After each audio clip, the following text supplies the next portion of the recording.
Hi ಎಲ್ರಿಗೂ ನಮಸ್ಕಾರ. ಎಲ್ಲರೂ ಹೇಗಿದ್ದೀರಾ? Hope you all doing good. So ಇವತ್ತು ಮಂಡೇ, ಆಫೀಸ್ ಇದೆ, ಆಫೀಸ್ಗೆ ಹೋಗಬೇಕು. ಸೊ ಟೈಮ್ ಬಂದು 7 o'clock ಆಗಿದೆ. ಇನ್ನು ತಿಂಡಿ ಮಾಡಬೇಕು ಆ್ಯಂಡ್ ಮಧ್ಯಾಹ್ನದ ಅಡುಗೆಗೆ ಸಾಂಬಾರು ಏನಾದರೂ ಪ್ರಿಪೇರ್ ಮಾಡಬೇಕು. ಸೊ ಪ್ರತಿಯೊಂದು ಹೆಣ್ಮಕ್ಳಿಗೂ ಬೆಳಿಗ್ಗೆ ಎದ್ದ ತಕ್ಷಣ ಕಾಡೋ ಏಕೈಕ ಪ್ರಶ್ನೆ, ತಿಂಡಿ ಏನು ಮಾಡೋದು, ಅಡುಗೆ ಏನು ಮಾಡೋದು. ಇದನ್ನು ಡಿಸೈಡ್ ಮಾಡಿದ್ರೆ ಅರ್ಧ ಕೆಲಸ ಮುಗ್ದಾಗೇನೆ. ಅಡುಗೆ ಮಾಡೋದಕ್ಕಿಂತ ಮಾಡೋ ಮುಂಚೆ ಏನು ಮಾಡೋದು ಅಂತ ಯೋಚನೆ ಮಾಡ್ತೀವಲ್ಲ, ಅದು ತುಂಬ ಟೈಮ್ ತಗೊಳುತ್ತೆ. ಸೊ ಇವತ್ತಿನ ವ್ಲಾಗ್ನ ಈಗ ಶುರು ಮಾಡೋಣ. ಆ್ಯಂಡ್ ಇನ್ನೂ ಯಾರೆಲ್ಲ ನನ್ನ ಯೂಟ್ಯೂಬ್ ಚಾನಲ್ಗೆ ಸಬ್ಸ್ಕ್ರೈಬ್ ಮಾಡಿಲ್ಲ, so Ashwini Gowda vlogs Kannada YouTube ಚಾನಲ್ಗೆ ಪ್ಲೀಸ್ ಸಬ್ಸ್ಕ್ರೈಬ್ ಮಾಡಿ, ಸಪೋರ್ಟ್ ಮಾಡಿ ಅಂತ ಕೇಳ್ತೀನಿ. ಸೊ ಬನ್ನಿ ಇವತ್ತಿನ ವ್ಲಾಗ್ನ ಶುರು ಮಾಡೋಣ. ಸೊ ಫೈನಲಿ ನಾನು ತಿಂಡಿಗೆ ಸಿಂಪಲ್ಲಾಗಿ ಟೊಮೆಟೊ ರೈಸ್ ಮಾಡೋಣ ಅಂತ ಡಿಸೈಡ್ ಮಾಡಿದೆ. ಸೊ ಟೊಮೆಟೊ ರೈಸ್ ಹೇಗೆ ಮಾಡೋದು ಅಂತ ನೋಡೋಣ ಬನ್ನಿ. ಮೊದಲಿಗೆ ಒಂದು ಕಡಾಯಿಗೆ ಎಣ್ಣೆನ ಹಾಕ್ಕೊಂಡು, ಎಣ್ಣೆ ಸ್ವಲ್ಪ ಬಿಸಿ ಆದಮೇಲೆ ಸಾಸಿವೆನ ಹಾಕೋತಾ ಇದ್ದೀನಿ. ನಂತರ ಕಡಲೆಬೇಳೆನ ಸೇರಿಸ್ಕೊತಿದ್ದೀನಿ. ಕಡಲೆಬೇಳೆ ಸ್ವಲ್ಪ ಫ್ರೈ ಆದಮೇಲೆ ಕರಿಬೇವನ್ನ ಹಾಕ್ಕೊಂಡಿದ್ದೀನಿ. ಜಜ್ಜಿಟ್ಕೊಂಡಿರುವಂತಹ ಬೆಳ್ಳುಳ್ಳಿನ ಸೇರಿಸ್ಕೊತಾ ಇದ್ದೀನಿ. ನಂತರ 4-5 ಹಸಿರು ಮೆಣಸಿನ್ಕಾಯಿ ಖಾರಕ್ಕೆ, 2-3 ಗಡ್ಡೆಯಷ್ಟು ಈರುಳ್ಳಿನ ಸೇರಿಸ್ಕೊತಾ ಇದ್ದೀನಿ. ಈರುಳ್ಳಿ ಸ್ವಲ್ಪ ಫ್ರೈ ಆದಮೇಲೆ 5-6 ಟೊಮೊಟೊ ಸಣ್ಣದಾಗಿ ಹಚ್ಕೊಂಡು ಹಾಕ್ಕೊಂಡಿದ್ದೀನಿ. ಈರುಳ್ಳಿ ಮತ್ತು ಟೊಮೊಟೊ ಎರಡನ್ನೂ ಚೆನ್ನಾಗಿ ಮಿಕ್ಸ್ ಮಾಡಿಕೊಂಡು ರುಚಿಗೆ ತಕ್ಕಷ್ಟು ಉಪ್ಪನ್ನು ಸೇರಿಸ್ಕೊಳ್ಳಿ. ನಂತರ ಸ್ವಲ್ಪ ಅರಿಶಿನ, ಸ್ವಲ್ಪ ಗರಂ ಮಸಾಲನ ಸೇರಿಸ್ಕೊತಾ ಇದ್ದೀನಿ. ಸ್ವಲ್ಪ ಈರುಳ್ಳಿ ಟೊಮೊಟೊ ಬೆಂದ ಮೇಲೆ ನಾನು 2-3 ಸ್ಪೂನಷ್ಟು ಸಾಂಬಾರು ಪುಡಿನ ಸೇರಿಸ್ಕೊತಾ ಇದ್ದೀನಿ. ಜಾಸ್ತಿ ಸಾಂಬಾರು ಪುಡಿ ಹಾಕೊಳ್ಳೋದು ಬೇಡ, ಒಂದು 2-3 ಸ್ಪೂನ್ ಹಾಕ್ಕೊಂಡ್ರೆ ಸಾಕು. ಇಷ್ಟನ್ನು ಹಾಕ್ಕೊಂಡು ಚೆನ್ನಾಗಿ ಮಿಕ್ಸ್ ಮಾಡ್ಕೊಂಡಾದ್ಮೇಲೆ ಈರುಳ್ಳಿ ಟೊಮೊಟೊ ಎರಡು ಫ್ರೈ ಆಗಿದೆ ಅಂತ ಅನ್ನಿಸ್ಮೇಲೆ ನೀವು ಸ್ವಲ್ಪ ಕೊತ್ತಂಬರಿ ಸೊಪ್ಪನ್ನು ಹಾಕ್ಕೊಂಡು ರೈಸ್ ಜೊತೆ ಮಿಕ್ಸ್ ಮಾಡ್ಕೊಂಡ್ಬಿಟ್ರೆ ರುಚಿಯಾಗಿ ಸಿಂಪಲ್ ಆ್ಯಂಡ್ ಟೇಸ್ಟಿಯಾಗಿ ಮಾಡ್ಕೋಬೋದಾದಂಥ ಟೊಮೆಟೊ ರೈಸ್ ರೆಡಿಯಾಗಿ ಹೋಗ್ಬಿಡುತ್ತೆ.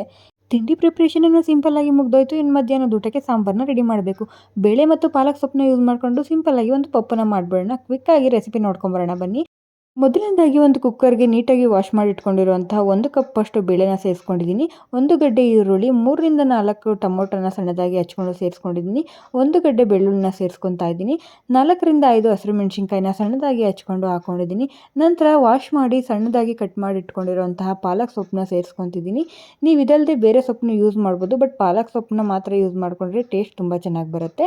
ನಂತರ 1 ಗ್ಲಾಸ್ನಷ್ಟು ನೀರನ್ನು ಸೇರಿಸ್ಕೊಂಡಾದ್ಮೇಲೆ ಒಂದು ಅರ್ಧ ಟೀ ಸ್ಪೂನ್ನಷ್ಟು ಅರಿಶಿನ, 1 ಟೀ ಸ್ಪೂನಷ್ಟು ಕಲ್ಲುಪ್ಪು ಹಾಗೂ 2-3 ಸ್ಪೂನಷ್ಟು ಸಾಂಬಾರು ಪುಡಿನ ಸೇರಿಸ್ಕೊತಾ ಇದ್ದೀನಿ. ಇಷ್ಟು ಪದಾರ್ಥಗಳನ್ನು ಸೇರಿಸ್ಕೊಂಡಾದ್ಮೇಲೆ ಚೆನ್ನಾಗಿ ಮಿಕ್ಸ್ ಮಾಡ್ಕೋಬೇಕು. ಟೊಮೊಟೊ, ಬೇಳೆ, ಸೊಪ್ಪು ಎಲ್ಲನೂ ನೀಟಾಗಿ ಹೊಂದ್ಕೊಳ್ಳೋ ಥರ ಮಿಕ್ಸ್ ಮಾಡಿಕೊಂಡು ಕೊನೆಯದಾಗಿ 1 ಸ್ಪೂನ್ನಷ್ಟು ಆಯಿಲ್ನ ಸೇರಿಸ್ಕೊಳ್ಳಿ. ಆಯಿಲ್ನ ಸೇರಿಸೋದ್ರಿಂದ ಬೇಳೆ ಸ್ವಲ್ಪ ಬೇಗ ಬೇಯುತ್ತೆ. ನಂತರ ಕುಕ್ಕರ್ ಲಿಡ್ನ ಕ್ಲೋಸ್ ಮಾಡಿಕೊಂಡು 3-4 ವಿಜಿಲ್ನ ಕೂಗಿಸ್ಕೊಂಡ್ಬಿಟ್ರೆ ಸಾಕು, ನಿಮಗೆ ಆಲ್ಮೋಸ್ಟ್ ಸಾಂಬಾರು ರೆಡಿ ಆದಂಗೆ. ಬೇಕಂದರೆ ನೀವು ಈ ಬೇಳೆ ಕಟ್ಟನ್ನು ಇನ್ನೂ ಸ್ವಲ್ಪ ಸ್ಮ್ಯಾಶ್ ಮಾಡ್ಕೋಬೋದು. ಈಗ ಸಾಂಬಾರಿಗೆ ಒಗ್ಗರಣೆ ಹಾಕೊಂಡ್ಬಿಡೋಣ. ಮೊದಲನೇದಾಗಿ ಒಂದು ಪಾತ್ರೆಗೆ ಎಣ್ಣೆನ ಹಾಕ್ಕೊಂಡು ಸ್ವಲ್ಪ ಸಾಸಿವೆ, ಕರಿಬೇವನ್ನ ಸೇರಿಸ್ಕೊಂಡು ಜಜ್ಜಿಟ್ಕೊಂಡಿರುವಂತಹ ಬೆಳ್ಳುಳ್ಳಿನ ಸೇರಿಸ್ಕೊತಾ ಇದ್ದೀನಿ. ಬೆಳ್ಳುಳ್ಳಿ ಫ್ಲೇವರ್ ಅಂತೂ ತುಂಬ ಚೆನ್ನಾಗಿರುತ್ತೆ. ಸೊ ಒಗ್ಗರಣೆಗೆ ಅಂತೂ ಬೆಳ್ಳುಳ್ಳಿನ ಯಾವುದೇ ಕಾರಣಕ್ಕೂ ಮಿಸ್ ಮಾಡ್ಕೋಬೇಡಿ. ನಂತರ ಹಚ್ಚಿಟ್ಕೊಂಡಿರುವಂತಹ 1 ಗಡ್ಡೆ ಈರುಳ್ಳಿನ ಸೇರಿಸ್ಕೊತಾ ಇದ್ದೀನಿ. ಈರುಳ್ಳಿ ಚೆನ್ನಾಗಿ ಫ್ರೈ ಆದಮೇಲೆ ಬೇಯಿಸಿಟ್ಕೊಂಡಿರುವಂತಹ ಬೇಳೆ ಕಟ್ಟನ್ನು ಸೇರಿಸ್ಕೊತಾ ಇದ್ದೀನಿ.